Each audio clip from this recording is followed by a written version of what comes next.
오늘 하나님께서 우리에게 주신 말씀은 에스라 9장 1절에서부터 8절 말씀입니다. 에스라 9장 1절에서부터 8절 말씀 우리 합독하겠습니다. 시작. 이일 후에 반백들이 내게 나와 이르되 이스라엘 백성과 제사장들과 레위 사람들이 이 땅 백성들에게서 떠나지 아니하고 가나안 사람들과 헷 사람들과 브리스 사람들과 여부스 사람들과 암몬 사람들과 모압 사람들과 애굽 사람들과 아모리 사람들의 가증한 일을 행하여 그들의 딸을 맞이하여 아내와 며느리로 삼아 거룩한 자손이 그 지방 사람들과 서로 섞이게 하는데 반백들과 고관들이 이 죄에 더욱 으뜸이 되었다 하는지라. 내가 이 일을 듣고 속옷과 겉옷을 찢고 머리털과 수염을 뜯으며 기가 막혀 앉으니 이에 이스라엘의 하나님 말씀으로 말미암아 떠는 자가 사로잡혀 있는 사람들의 죄 때문에 다 내게로 모이오더니 내가 저녁 제사 드릴 때까지 기가 막혀 앉았더니 저녁 제사를 드릴 때에 내가 근심 중에 일어나서 속옷과 겉옷을 찢은 채 무릎을 꿇고 나의 하나님 여호와를 향하여 손을 들고 말하기를 나의 하나님이여 내가 부끄럽고 낯이 뜨거워서 감히 나의 하나님을 향하여 얼굴을 들지 못하오니 이는 우리 죄악이 많아 정수리에 넘치고 우리 허물이 커서 하늘에 미침이니이다. 우리 조상들의 때로부터 오늘까지 우리의 죄가 심하매 우리의 죄악으로 말미암아 우리 왕들과 우리 제사장들을 여러 나라 왕들의 손에 넘기사 칼에 죽으며 사로잡히며 노략을 당하며 얼굴을 부끄럽게 하심이 오늘날 같으니이다.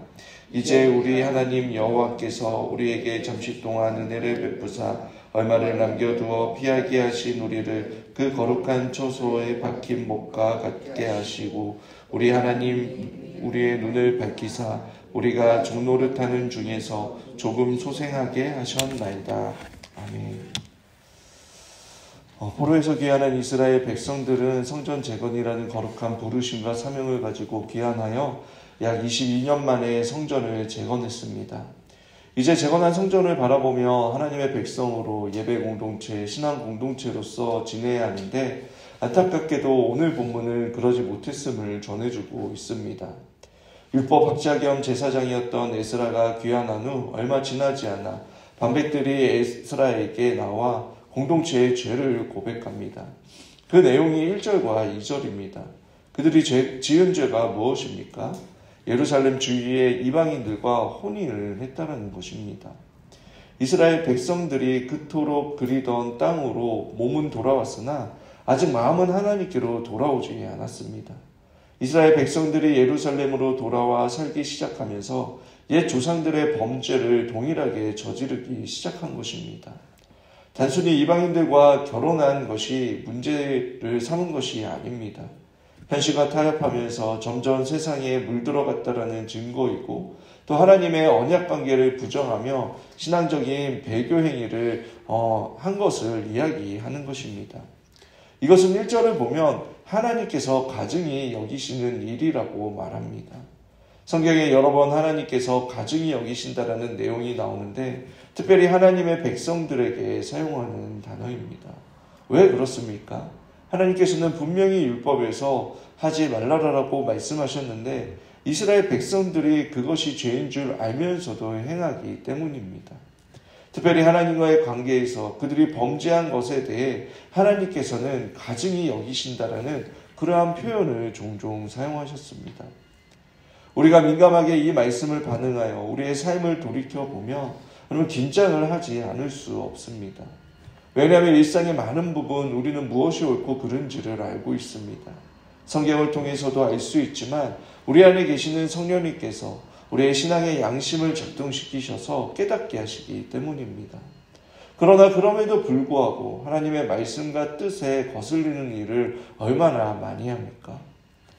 하나님께서는 출애굽한 이스라엘 백성들이 가나안 땅에 들어갈 때에 철저히 세상과 구별될 것을 명령하셨습니다.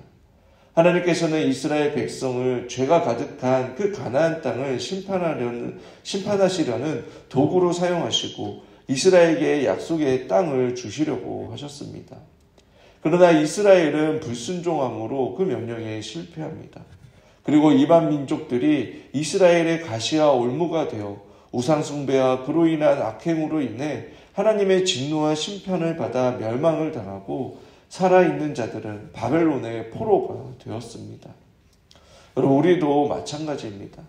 하나님께서 우리를 구원하신 이유는 우리를 거룩하게 하시기 위함입니다.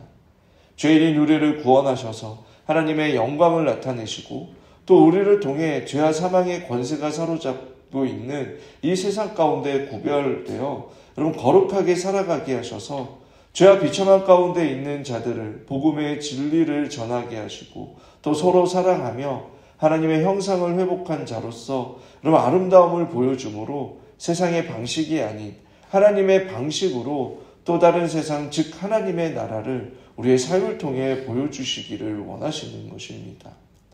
하나님께서는 이스라엘을 열방의 제사장 나라로 부르시고 저와 여러분 역시 왕같은 제사장으로 우리를 구원하여 주시고 이 땅 가운데 보내셨습니다.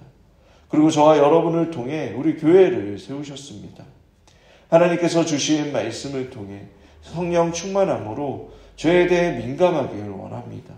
거룩한 삶을 통해 이 땅에 하나님의 나라가 저와 여러분을 통해 확장될 수 있기를 주님의 이름으로 축원합니다.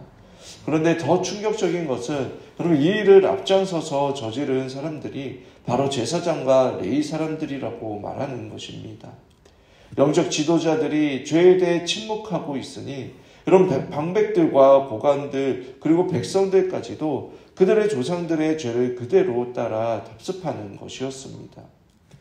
여러분 담임 목사님을 비롯하여 말씀의 사역자들과 여러분 리더들을 위해 기도해 주시길 바랍니다.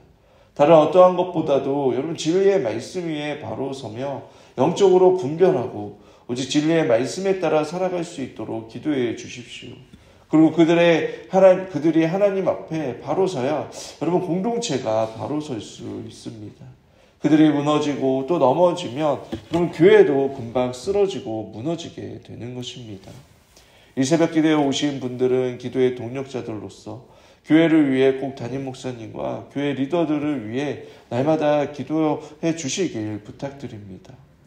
계속해서 이스라엘 백성들의 그 죄의 소식을 들은 에스라는 여러분 자신의 속옷과 겉옷을 찢고 머리털과 수염을 뜯으며 여러분 저녁 제사를 드리기까지 여러분 성전에 앉아 있었습니다.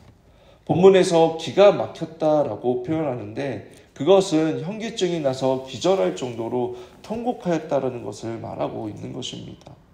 아마도 에스라는 큰 충격을 받았을 것입니다. 또 거룩한 분노가 치밀어 오르고 제사장들과 레위인에 대한 큰 실망을 하였을 것입니다.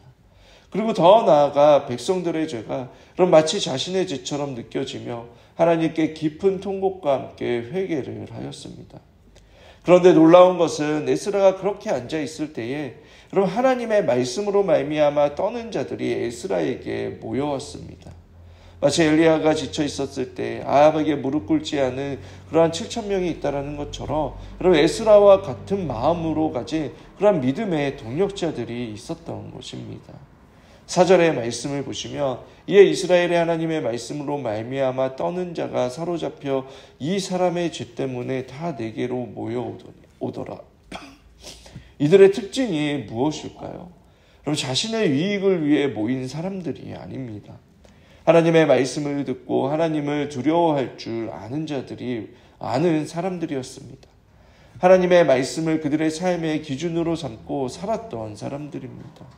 하나님의 말씀을 무시하고 자기 소견에 옳은 대로 행동하는 사람들도 있었지만 마음 한편에 그러한 사람들을 안타까워하며 상심할 수밖에 없었지만 그들을 정죄하고 비난하는 것이 아닌 말씀을 두려워하고 떠는 자들이 하나님을 두려워하지 않고 하나님의 말씀에 순종하지 않는 그 다수의 사람들 속에 있었던 것입니다. 하나님께서는 남유다가 타락했을 때에도 이 남은 자들을 통해 주님께서 계획하시는 일을 멈추지 않으셨습니다.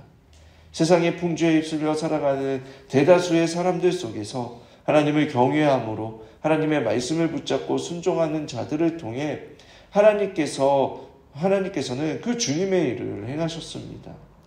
이번에도 마찬가지입니다.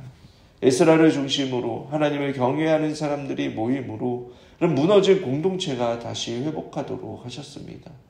공동체의 문제를 아파하며 자신의 죄처럼 슬퍼하고 함께 하나님 앞에 나아감으로 다시 진정한 예배가 회복되는 그 기회를 갖게 된 것입니다. 이것이 교회의 영적인 리더들의 진정한 모습입니다. 백성들의 죄를 정죄하고 비난하고 조롱하는 것이 아니라 먼저 죄악 가운데 있는 그들을 바라보시는 그 주님의 마음을 깨달아 하나님 앞에 마치 자신의 죄인 것처럼 하나님 앞에 나아가는 것입니다. 히브리서 기자는 히브리서 13장 17절에 이렇게 말합니다. 너희를 인도하는 자들에게 순종하고 복종하라. 그들은 너희의 영혼을 위하여 경성하기를 자신들이 청산할 자인 것 같이 하느니라. 그들로 하여금 즐거움으로 이것을 하게 하고 근심으로 하게 하지 말라. 그렇지 않으면 너희에게 유익이 없느니라 라고 말씀하고 있습니다. 저와 여러분들도 이러한 영적인 리더의 마음을 가졌으면 좋겠습니다. 공동체의 문제가 남의 문제가 아니라 나의 문제로 여기며 마치 나의 문제를 위해 기도하듯이 또 마치 나의 죄를 고백하듯이 하나님 앞에 공동체의 문제들을 위해 기도하는 그런 주인의식을 갖고 하나님을 두려워하는 마음으로 그렇게 교회를 살아가는 자들이 되었으면 좋겠습니다. 말씀을 맺겠습니다. 에스라가 겉옷과 속옷을 찢고 머리털과 수염을 뜯으며 기력이 다할 때까지 슬피 울며 회개한 것은 그들의 조상들의 전처를 그대로 이스라엘이 다습하고 있었기 때문입니다. 그들의 조상들의 죄로 인하여 끔찍한 그 하나님의 징계를 받고 그 대가를 경험했음에도 불구하고 그것을 잊어버리고 똑같은 죄의 굴레에 벗어나지 못했기 때문입니다. 지금 자신들이 받은 그 하나님의 은혜와 긍휼을 도대체 어디로 갔는지 이렇게 범죄한 것이 도저히 하나님의 은혜를 받은 자들로서 할 수 없는 일이라고 생각했기 때문입니다. 우리 역시 마찬가지입니다. 갚을 수 없는 그 하나님의 은혜를 받은 자들입니다. 십자가의 사건을 통해 그럼 확실히 하나님 아버지의 크신 사랑을 확인하고 경험한 자들이지 않습니까? 그러나 이스라엘 백성들처럼 하나님을 두려워하지 않고 작은 죄에 민감하지 않으며 세상과 구별 없이 살아가는 그런 우리의 모습을 보게 됩니다. 또 오늘날에도 교회 안에 재정적인 문제, 성적인 문제, 세상보다 못한 그러한 윤리적인 문제가 목사나 직분자들 사이에 일어나고 있는 것이 현실입니다. 왜 그렇습니까? 우리 역시 하나님을 두려워하지 않기 때문입니다. 하나님을 사랑의 하나님으로만 생각하는 그러한 착각에 빠져 있지 않은지, 공의 하나님을 두려워하지 않으니까 하나님의 말씀을 가볍게 여기고 작은 죄에 대해 무감각하고 그 작은 틈이 결국 개인의 삶뿐만 아니라 그 한 사람이 교회 공동체를 무너뜨리는 일을 하게 되는 것입니다. 참된 믿음을 갖고 하나님을 두려워하며 성령 충만한 사람은 여러분 자신의 감정과 자신의 생각과 경험을 가지고 자신을 주장하거나 드러내지 않습니다. 오히려 자신을 감추고 공동체의 하나됨과 평안 그리고 공동체가 건강하게 세워져 가는 것을 기뻐하며 그 안에서 즐거움을 갖고 신앙생활을 하는 자입니다. 에스라와 그 주위에 모여든 사람이 바로 그러한 사람들이었습니다.